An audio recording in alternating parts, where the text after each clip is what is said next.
Hi, everyone. Welcome to Curated by Becta's Meal Kit number 49 for the week of April 21st to 25th. Thanks so much for ordering this week. Thanks for letting us be part of your special pandemic dinners at home. We're excited to have you back into the restaurant when things are all over, but right now, this is our best thing that we can do for you. I'm getting my vaccine tomorrow, so I'm very excited that we're getting close. So terrific dinner tonight. We've got the oven on 450, and I put the fried chicken in there a few minutes ago. We're going to get started with our delicious roasted heirloom carrot appetizer. So you can use the box that it came in. Little canola oil on there, salt and pepper. Don't be skimpy. These carrots have lots of flavor, and they can use a little bit of seasoning. The box is an excellent choice for your mixing bowl. Less dishes, the better, right? Isn't that why we have some of this hard work of the chefs for you at home? So carrots are going in. Hey, Google, set an alarm for 8 minutes. There we go. So while that's happening, we can jump ahead and get started on the rest of the stuff. Like I said before, the fried chicken is already in. It's going to be 18 minutes at 450 degrees, so you can use the oven for both. You don't need to change the temperatures. Let me talk a little bit about the wine tonight. This is one of my favorites. Connor did a great job pairing these up. First one is a Chardonnay and Rusan blend, Grand Reserve from Blainville in southern France. And the way that Connor describes it, if you've ordered the dinner for two wine pairings, the Chardonnay dominates. This blend comes from clay and sandy soils of the Valley of Pezans and is fermented and aged in stainless steel. The Rusan rounds out the blend with 5 to 10% depending on the vintage. Anyway, he describes it. Creamy fruit is propped and lined with lightly toasted wood. The Rusan gives an oily perfume note to the richer Chardonnay. I'm a huge fan of Rusan. It's such a beautiful exotic wine, and when Chardonnay can be, it's like a painter's palette. It's whatever you put with it really makes it pop in one direction or the other. The Rusan has a lot of character that it adds to the Chardonnay and to the oak. Okay, why don't we go ahead and work on the rest of the appetizer. So we've got our arugula, generous amount of olive oil, salt and pepper there.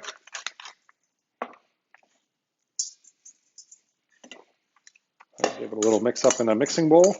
You could probably just use the box that you did the carrots in as well if you wanted to save yourself some dishes. Look at me all about the shortcuts tonight.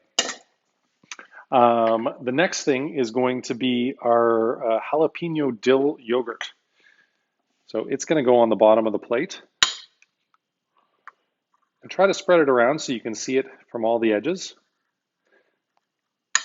because you're going to top this with the carrots and the arugula and all the other great ingredients of our appetizer.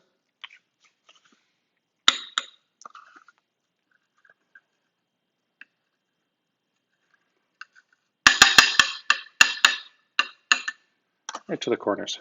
There we go. Now I am going to wait for the carrots to come out before moving along there. But in the meantime, I am going to start getting our sweet potato mash warmed up and our beans and corn. So 1 tablespoon of butter per person. So I'm cooking for 2, really for 3 tonight, but for 2. And you want to keep the buttermilk dressing nearby, because for the last 30 seconds of the beans and corn, that's going to go in there. Now let me go back to the instructions so I don't miss anything. So I think I'm feeling good about the appetizer. Roasted carrots are going to go there, then the arugula, and then we're going to top with the apples and garnish with the radish and cashews. I can go ahead and cut the apple now because it's not going to oxidize in that way. So one way you can do this nicely, we're going to send you a whole apple so that it doesn't brown, and then you can just cut it in little slices like this. That's a great way to garnish it. You really don't need the whole apple. One thing you can do is actually use the other part of the apple to garnish your dessert, which I might do, but I had these awesome local strawberries. Ontario hothouse strawberries, because why not? And they taste so great. It's just like um, almost summertime strawberries. They're really good. Chef Rich is a big fan of these as well. Available at Farm Boy and at Loblaws right now. Okay, so I've got lots of apple there, but I might just keep that depending on the garnish of the dessert. But I've got these little strawberries there. But really, whatever fruit, I just always love a little bit of fresh garnish. Um, Alabama barbecue sauce for the main course, by the way.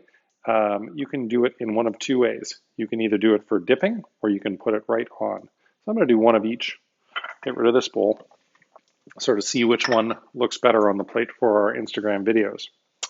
Okay, butter is melting. The corn and bean succotash.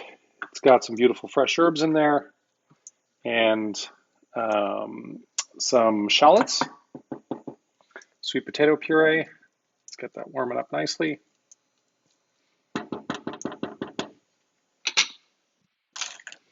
All right, let's see what else I'm missing.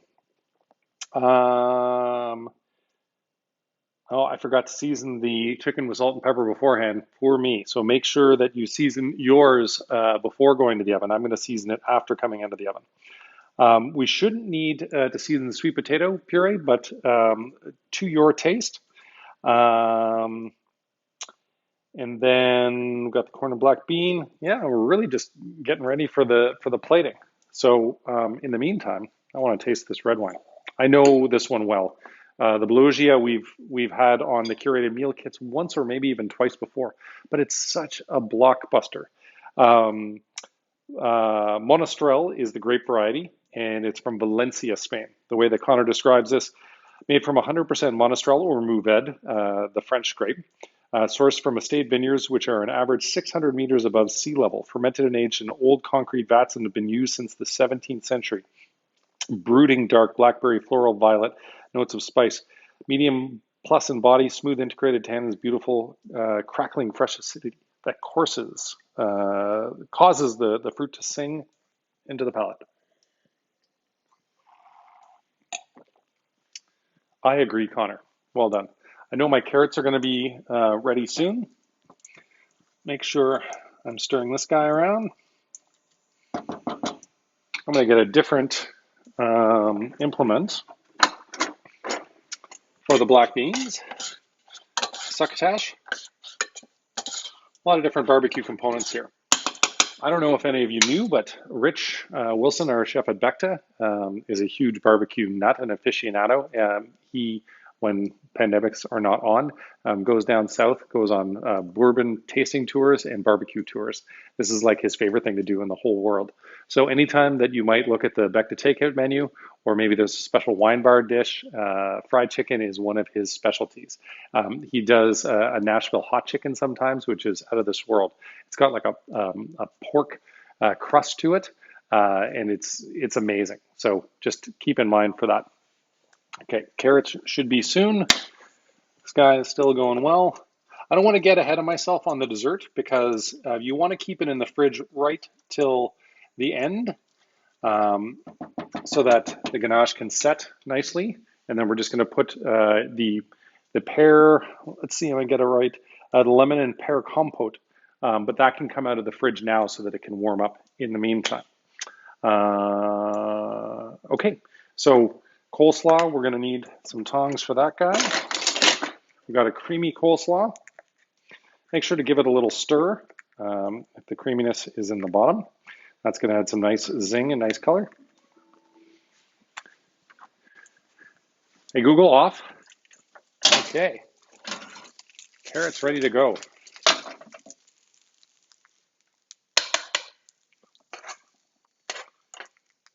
Make sure not to burn yourself because 450 is a hot oven.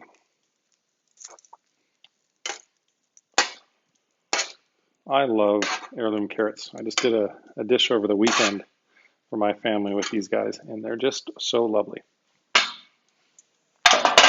Okay, make sure to keep stirring this stuff.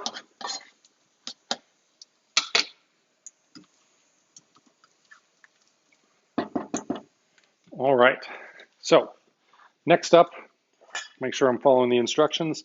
Um, Roasted carrots on the arugula. Aha, I've already made a mistake. Silly me. So what I'm going to do is take these carrots. Look at me. I'm just disheveled tonight. I'll use a little bowl for these. Folks, you see it all here. Because I only do one take of this ever. Don't worry if the carrots, like me, have a little bit of yogurt on them. They'll be just fine. Plus, I'm buying time for our fried chicken to be ready. So arugula down first. Make sure to leave a little bit of space on the side in order so you can see and taste the jalapeno dill yogurt. Okay. And then our roasted carrots, which have a little more yogurt on them than Chef Rich expected. Sorry about that, Rich. Thankfully, he doesn't make fun of me when he watches my videos, which I'm very grateful for.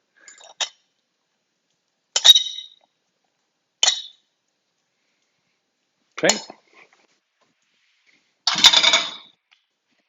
And next, so we're garnishing with the apples, radish, and cashews. So I'm going to go the carrots first.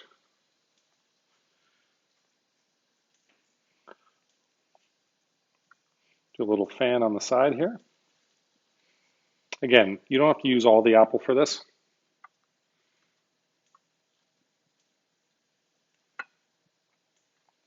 That's very pretty. The radishes. When designing dishes, always important to have an acidic component, which would be the radishes, the pickled radishes, and the green apple. And then also a sweet component. You've got the sweet carrots, and then you've got the herbal component in a little bit of heat in the jalapeno as well. Cashews.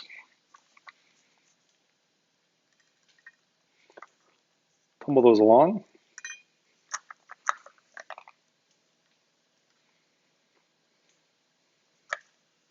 Make sure to clean up the sides when you're there. But this is a good looking salad.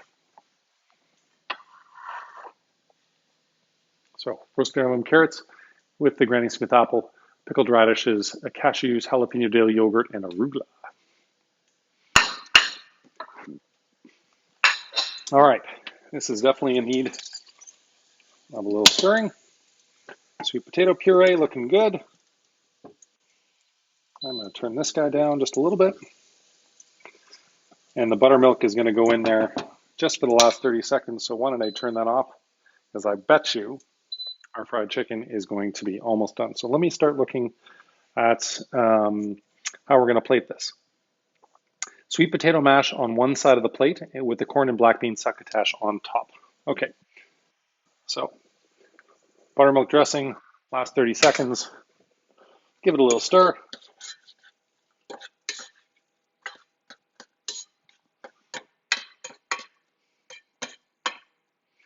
Now, we always season it a little bit, but I like a little extra seasoning. So I'm going to throw a little extra salt and pepper in there.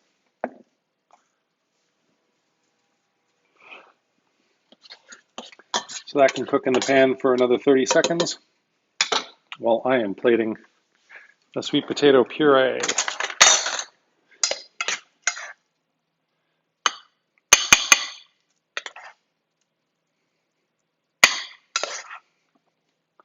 The dill in here is very fragrant.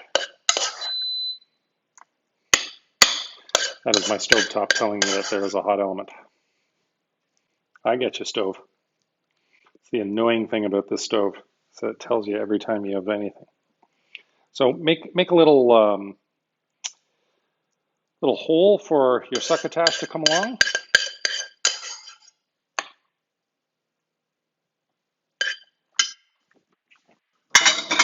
All right.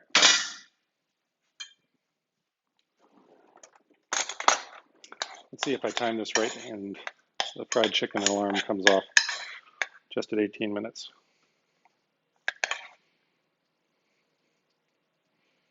That looks pretty glorious.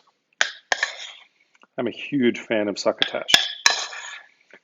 I think the basics, in case you haven't had this before, southern US dish, and it's really legume based. So corn and beans for sure are the base.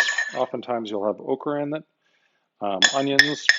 I like to put tomatoes and peppers in mine, but it really depends on what you got. All right. So coleslaw is going to be next. Next, plate your slaw beside and place your chicken on the other half of the plate.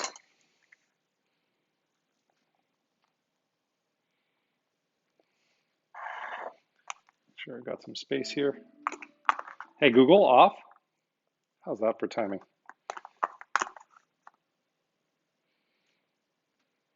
Make sure we're even Steven.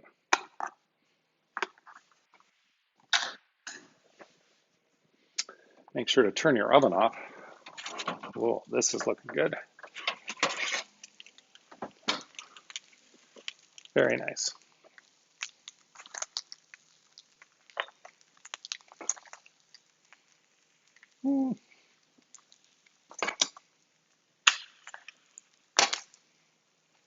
That was a hot pan.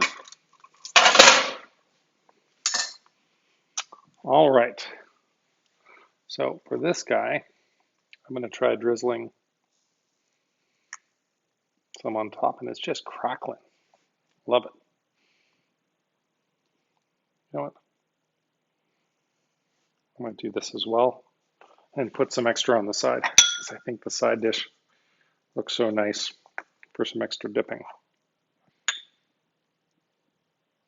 Usually I have the dessert plated up by now, but I wanted to finish this. Let's see if I missed anything. Nope, we're all set. Okay, so there is your southern fried chicken with coleslaw, sweet potato puree, or sweet potato mash, corn and black bean succotash, and Alabama barbecue sauce, which, by the way, is always white, in case you were wondering about that. All right, let's get the dessert going on.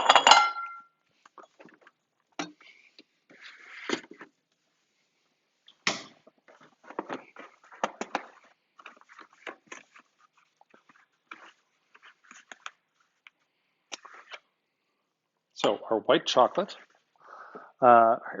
hazelnut and frangipane tart with thyme ganache and a lemon and pear compote. We overfilled mine a little bit. Nothing wrong with that.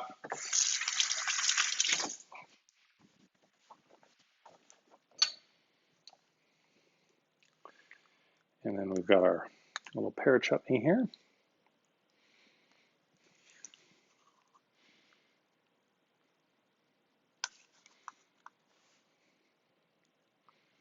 Gorgeous.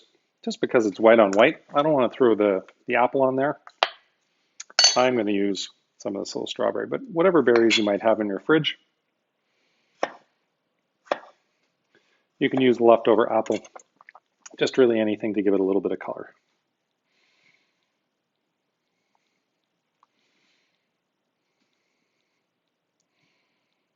Voila. That's looking good. There we are.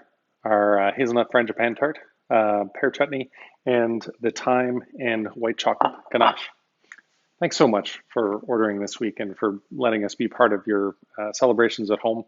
It means the world to us. You know, it's a really tough time in the restaurant business right now, and we are just so grateful that we get to connect with you still during these times, and we can't wait to cook for you again and also see you in person. Hope you have a great meal. Thanks.